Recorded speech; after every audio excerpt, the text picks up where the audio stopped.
good morning, guys. Here we're going to talk about solve a problem about quantum tunneling. The problem, as explained by physicists, is that when you have an electron and it hits a wall or a barrier, it will bounce back. But in the quantum tunneling, that's not the truth.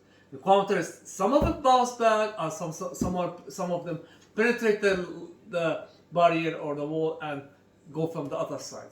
It's only possible. So when we throw an electron to the wall, we don't have a sure act. We have possibility. Possibility it will bounce back, and possibility it will go through. To solve this problem, we have to change our perspective. First of all, the wall is not like this for an electron. When the electron hit the wall, it doesn't hit this kind of wall. It hit this wall, molecule paste, or let's say 3D net. So this is 3D net where the electron hit and go through. The other thing is the electrons are like those. And look at the ball. It's very small for the ball. This electron. So to compare the sizes, here we're gonna go look at the ball through the wall. Okay. Now we got it. Yes, it is. Size does matter. So sizes play a very big role here. Okay, when we get through the electron through the net, as you see, we get through the electron through the net. Some of them they're gonna bounce back, and some of them they're gonna go through all the way. So as you see, like this bounce back, and this bounce back. Well, this is bounce back, and this go all the way through. So there is a possibility when we hit the net 3D net, this will either bounce back on that net, or it's gonna go through all of it to the other sides. Since we don't have that much time or that much tape, I can put the experiments of like 100 electrons through the net, but we gotta do something next to that, better next to that. Will be throw like 200 electrons through the net at the same time. It's not the same result as one by one, but it will give us the idea how it's going or what thing is going.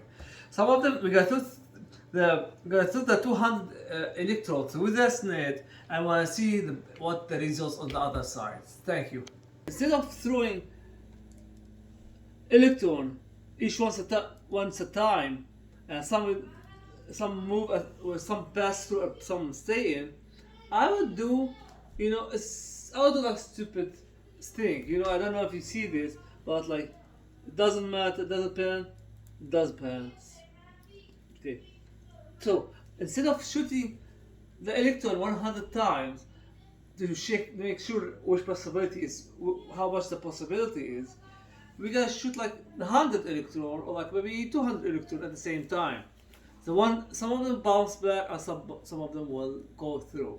And when we do plural electron, it's not as one by one.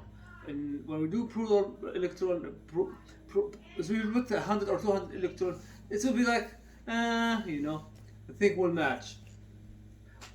So we gotta take the sequence. So I will take 200 of them and spray it through them. So we don't have time to to do 200 times. But when we do it separately, like 2 or 4 or 5 times, it will look like. And the camera can't catch the electrons with it. So we gotta do the experiment 3. Okay. Here we see the results of that experiment. A lot of electrons pass by, and some of them bounce back, and a lot of them was in the middle hooked up with a net, the 3D net. That may seem to be that the barrier will be negatively charged a lot, especially when we have more than one electron.